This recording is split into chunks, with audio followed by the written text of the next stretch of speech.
अस्सलाम वालेकुम प्यारे बच्चों। मैं उम्मीद करता हूँ आप सब ठीक होंगे। तो प्यारे बच्चों, आज के वीडियो में आपके साथ मैं शेयर करूंगा क्लास 9 उर्दू की 2025 की नई किताब, इसका चैप्टर नंबर 4, अपनी मदद आप। प्यारे बच्चों, इस वीडियो में आपके लिए इस चैप्टर की मश्क को मुकम्मल मैं हल करूंगा। अपनी मदद आपका खुलासा। प्यारे बच्चों, इस टॉपिक पे मैंने पहले से वीडियो अपलोड कर दी है। प्लेलिस्ट में आपको अपनी मदद आपका खुलासा मिल जाएगा। आप जाकर उस वीडियो को जरूर देखें, उससे आपको बहुत ही फायदा होगा। अगर आपने मेरा चैनल अभी तक सब्सक्राइब नहीं किया तो जल्दी से मेरे चैनल को सब्सक्राइब कर लें, वीडियो को लाइक कर लें। मश्क की तरफ चलते हैं। मश्क का पहला सवाल है, सबक अपनी मदद आपके मतन के हवाले से दुरुस्त जवाब पर निशान लगाएं। एमसीक्यू से आपके स्टार्ट होते हैं। पहला एमसीक्यू से, खुदा उनकी मदद करता है जो अपनी मदद करते हैं। ये एक नहायत आजमूदा है। तरकीब, मकूला, मुहावरा, ज़र्ब मिसाल। इसका सही जवाब मेरे बच्चों मकूला। दूसरा एमसीक्यू से, एक शख्स में अपनी मदद आप करने का जोश है उसकी तनज़्ज़ुली की बुनियाद, शोहरत की बुनियाद, इज्जत की बुनियाद, तरक्की की बुनियाद। इसका सही जवाब मेरे बच्चों तरक्की की बुनियाद। तीसरा एमसीक्यू से, जैसे मजमुआ कौम की चाल चलन का होता है, यकीनी उसके कानून और मुनासिब हाल गवर्नमेंट होती है। ये एक कायदा है हर मुल्क का, हर कौम का, हर माशरे का, नेचर का। इसका जवाब है मेरे बच्चों नेचर का। चौथा एमसीक्यू से, इंसान की कौमी तरक्की की निस्बत हम लोगों का ख्याल है कि मिले कोई हिजर, सखी, हुक्मरान, वजीर बा तदबीर। इसका सही जवाब है बच्चों हिजर। लास्ट एमसीक्यू से, पांचवा, औरों पर भरोसा और अपनी मदद आप, ये दोनों असूल एक दूसरे के हैं, बिल्कुल मुखालिफ, बिल्कुल मुवाफिक, कतन हस्बे हाल, बिल्कुल हमवार। इसका सही जवाब है बच्चों बिल्कुल मुखालिफ। मश्क का दूसरा सवाल है, सबक अपनी मदद आपके मतन के मुताबिक सवालों के जवाब लिखें। तो प्यारे बच्चों, क्वेश्चन आंसर स्टार्ट होते हैं। इस चैप्टर के पहला सवाल है, वो कौन सा आजमूदा मकूला है जिसमें इंसानों का और कौमों का तजुर्बा जमा है। तो इसका प्यारे बच्चों आप जवाब नोट कर लें। जैसे कि आप देख सकते हैं, वो आजमूदा मकूला है, अब मकूला जिसमें इंसानों और कौमों का तजुर्बा जमा है, ये है खुदा उनकी मदद करता है जो अपनी मदद आप करते हैं। दूसरा सवाल प्यारे बच्चों आपका, सर सैयद अहमद खान के ख्याल में कौन सी कौम जलीलो बेइज्जत हो जाती है। तो इसका जवाब नोट करें। सर सैयद अहमद खान के ख्याल में वो कौम जलीलो बेइज्जत हो जाती है जो अपनी मदद आप नहीं करे। इज्जत और तरक्की हासिल करने के लिए सख्त मेहनत करनी पड़ती है। तीसरा सवाल, नेचर का कायदा क्या है। तो इसका जवाब नोट कर लें प्यारे बच्चों। नेचर का कायदा यह है कि जैसी कौम होती है वैसी हुकूमत होती है। अच्छी राया को अच्छी हाकिम मिलते हैं, बुरी राया को बुरे बादशाह मिलते हैं। क्वेश्चन नंबर 4 इस चैप्टर का प्यारे बच्चों आपका है, बैरूनी कोशिशों से बुराइयों को खत्म करने का क्या नतीजा निकलता है। इसका जवाब प्यारे बच्चों आप नोट कर लें। बैरूनी कोशिशों से बुराइयों को खत्म करने का यह नतीजा निकलता है कि ये बुराइयां किसी नई सूरत में दोबारा पैदा हो जाती हैं, इसलिए अंदरूनी कोशिशों से बुराइयों को खात्मा करना चाहिए। लास्ट क्वेश्चन आपका प्यारे बच्चों इस चैप्टर का, दुनिया की मुअज़्ज़ज़ कौमों के ने किस खूबी की बिना पर इज्जत पाई है। तो इसका जवाब नोट करें। दुनिया की मुअज़्ज़ज़ कौमों ने अपनी मदद आपकी बिना पर इज्जत पाई है। इन कौमों ने दूसरों पर भरोसा नहीं किया बल्कि इज्जत और तरक्की पाने के लिए खुद मेहनत और कोशिश की। क्वेश्चन आंसर्स कंप्लीट होते हैं। इस चैप्टर के सवाल नंबर 3 की तरफ चलते हैं। मश्क का सवाल नंबर 3 है, सबक अपनी मदद आप के मतन को मद्देनजर रखते हुए जुमले मुकम्मल करें। फिल द ब्लैंक्स से प्यारे बच्चों, जैसे कि आप देख सकते हैं, पहले फिल द ब्लैंक्स है, खुदा उनकी मदद करता है जो अपनी डैश करते हैं। दूसरे फिल द ब्लैंक्स है, जिस तरह के पानी खुद अपनी डैश में आ जाता है। तीसरे फिल द ब्लैंक्स से, कौम शख्सी डैश का मजमुआ है।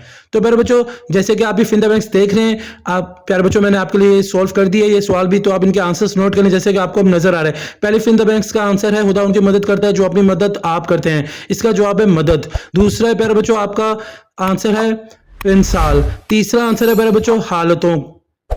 जबकि फोर्थ फिल द ब्लैंक्स का आंसर है, कौम की सच्ची हमदर्दी और सच्ची खैर ख्वाही करो। जबकि लास्ट फिल द ब्लैंक्स, हम लोगों के ये ख्याल हैं कि कोई खिजर मिले। तो यहां तक आकर प्यारे बच्चों आपका ये सवाल भी मुकम्मल हो जाता है। तो प्यारे बच्चों, अब जैसे कि आप देख सकते हैं, ये है डेफिनेशन, अल्फाज बाई तरतीब और लुगात का इस्तेमाल। तो डेफिनेशन को आपने समझना है, फिर ही जाकर आप मश्क का क्वेश्चन नंबर 4 कर सकेंगे। डेफिनेशन को मैं आपको समझाता हूँ। अगर अल्फाज को इस तरतीब से लिखा जाए कि हरूफ तहज्जी की तरतीब में आने वाले हरूफ से शुरू होने वाले अल्फाज पहले और बाद में आने वाले हरूफ से शुरू होने वाले अल्फाज बाद में लिखे जाएं, तो ये अल्फाज इसी तरतीब को हरूफ तहज्जी या अल्फाज बाय तरतीब कहते हैं। तो ये डेफिनेशन प्यारे बच्चों, उर्दू और अंग्रेज़ी और दीगर तमाम ज़ुबानों की लुगात में अल्फाज को इसी तरतीब में लिखा जाता है। इसी तरह लफ्ज़ों की तलाश और उन्हें मरतब करना आसान हो जाता है। क्वेश्चन नंबर 4 की तरफ चलते हैं प्यारे बच्चों। फिर ही जाकर आपको डेफिनेशन समझ आएगी। अल्फाज बाय तरतीब के तसव्वुर को मद्देनजर रखते हुए दर्ज झैल अल्फाज को अल्फाज बाय तरतीब से लिखें। तो ये आपको अल्फाज दिए गए तजर्बा, नेचर, पिंसाल, है ख्वाही, हिजर, आइंदा, फिर इसके बाद फयाज, आजमूदा। तो प्यारे बच्चों आपने इसे अल्फाज बाय तरतीब की शक्ल तसव्वुर में लिखना है, इसके हिसाब से लिखना है प्यारे बच्चों, कौन सा वर्ड पहले आएगा। तो आपको जैसे कि आप नजर आ रहा है प्यारे बच्चों, ये वर्ड्स मैंने लिख दिए, नंबर लिख दिए। पहला वर्ड है आइंदा, इसके बाद आजमूदा, फिर उसके बाद प्यारे बच्चों आपका तीसरा वर्ड होगा पिंसाल, फिर उसके बाद है प्यारे बच्चों आपका पुरखों, फिर उसके बाद है आपका पांचवा वर्ड आप देख सकते हैं, छठा तहजीब है, सातवां वर्ड आपका तजर्बा। तो ये बताया गया प्यारे बच्चों, जिस तरह अलिफ, बे, पे, ते अल्फाबेट, ये आपके उर्दू के प्यारे बच्चों ये हो गए हरूफ तहजी। इसी तरीके से अगर इंग्लिश की बात करें अल्फाबेट्स आते हैं ABCD।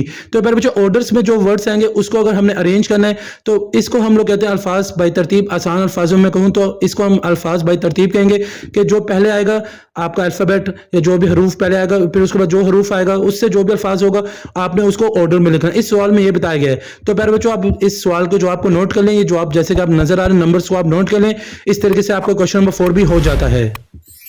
अगली डेफिनेशन जैसे कि आपको नजर आ रही है बच्चों, ग्रामर के मुतलाजिम या ग्रोही अल्फाज अगर आप इसे समझ लेंगे तो मश्क सवाल नंबर 5 करने में आपको आसानी होगी। कुछ अल्फाज अपनी नोयत के लिहाज से मुनफरद हो जाते हैं और जब हम इन अल्फाज को अपनी जुबान पर लाते हैं तो इनसे मुतालिक या मुंसलिक बहुत सी दीगर अल्फाज जहन में आ जाते हैं। ऐसे अल्फाज को मुतलाजिम या ग्रोही अल्फाज कहते हैं। मिसाल के तौर पर बच्चों ये बताया गया है कि अगर कोई अल्फाज हम पढ़ते हैं या सुनते हैं या देखते हैं तो जहन में हमारे उस अल्फाज से मुतालिक बहुत से और दीगर अल्फाज आ जाते हैं, तो इसको मुतलाजिम या ग्रोही अल्फाज कहते हैं। ये आसान डेफिनेशन थी। मिसाल के तौर पे मसलन चिड़ियाघर का लफ्ज ज़हन में आते ही बहुत सारे जानवर हमारे तस्वर में आ जाते हैं। इस तरह किसी दरख्त का ख्याल आते ही इसकी शाखें, पत्ते, फूल, फिर उसके बाद और जड़ वगैरह का ख्याल जहन में आ जाता है। तो प्यारे बच्चों ये मिसाल के तौर मिसाल दी गई थी जिससे आपको समझने में आसानी होगी। मैं उम्मीद करता हूँ आपको समझ आ गई होगी डेफिनेशन। अब सवाल नंबर 5 की तरफ चलते हैं। दर्ज झैल में कुछ ऐसे ही मुतलाजिम या ग्रोही अल्फाज दिए जा रहे हैं। आप इनसे मुतालिक यानी इनकी रायत से कम 4 अल्फाज सोच कर लिखें। तो ये अल्फाज आपको नजर आ रहे हैं, चमन, घर, मदरसा, दफ्तर, समंदर, वैगन। तो आपने इससे मुतालिक प्यारे बच्चों मुतलाजिम या ग्रोही अल्फाज लिखने हैं। तो ये सवाल भी प्यारे बच्चों मैंने आपके लिए हल कर दिया है। तो जैसे कि आप देख सकते हैं प्यारे बच्चों ये सवाल का जवाब है चमन से। प्यारे बच्चों जब हम सोचते हैं या सुनते हैं लफ्ज तो चमन से हमारे ज़हन में आता है पौधे, फूल, कांटे, सब्जा, घर, कमरे, दीवारें, दरवाजे, अफराद, मदरसा, उस्ताद, किताबें, कुर्सियां, मेज, क्लासरूम।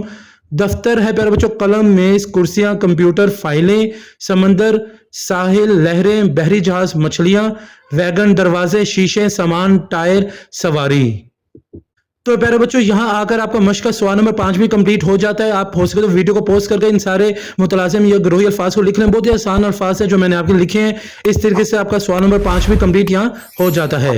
क्वेश्चन नंबर 6 की बात करें। मश्क का मरकजी ख्याल या खुलासा लिखने के असूलों की रोशनी में सबक अपनी मदद आपका खुलासा लिखें। खुलासे की पहले बात करते हैं। तो प्यारे बच्चों इस खुलासा जो इस चैप्टर का अपनी मदद आपका, इस पे मैंने पहले से वीडियो अपलोड कर दी है, प्लेलिस्ट में आपको वीडियो मिल जाएगी, आप वहां से जाकर खुलासा लिख लें। बहुत ही आसान अल्फाजों में मैंने खुलासा लिखा है। मरकजी ख्याल की बात करें तो चैप्टर्स का मरकजी ख्याल नहीं आता, खुलासा आता है। नज़म का मरकजी ख्याल आता है। पहले तो बोर्ड के पेपर्स में मरकजी ख्याल नज़मों का आता था, मगर अब आपकी बुक्स चेंज हो गई तो पेपर पैटर्न का कुछ पता नहीं है। तो इसलिए प्यारे बच्चों आप मरकजी ख्याल चैप्टर का भी लिख लें जैसे कि आपको नजर आ रहा है। बहुत ही आसान अल्फाजों में प्यारे बच्चों मरकजी ख्याल आपके लिए लिखा है। सबक अपनी मदद आपका मरकजी ख्याल आप इसे नोट कर लें। तो इस तरीके से प्यारे बच्चों मरकजी ख्याल सबक अपनी मदद आपका ये भी मैंने आपको लिख दिया है। इस तरीके से सवाल नंबर 6 भी आपका मुकम्मल यहाँ हो जाता है। तो प्यारे बच्चों यहाँ आकर इस चैप्टर की मश्क मुकम्मल हो जाती है। अपनी मदद आपकी मश्क मुकम्मल हो जाती है। उम्मीद करता हूँ आपने सारे सवालों के जवाब नोट कर लिए होंगे। बहुत ही आसान अल्फाजों में प्यारे बच्चों मैंने आपके साथ जवाब शेयर किए हैं और मैं ये भी उम्मीद करता हूँ प्यारे बच्चों आपको आज की वीडियो बहुत ही पसंद आई होगी। अगर आपको आज की वीडियो पसंद आई तो आप इसे लाइक करें, मेरे चैनल को सब्सक्राइब करें, हो सके इस वीडियो को ज्यादा से ज्यादा अपने दोस्तों के साथ शेयर भी कर दें ताकि सबका फायदा हो जाए। मुझे सर हसन शबीर को इजाजत दें। अपनी दुआ में मुझे याद रखिएगा। जज़ाकल्लाह।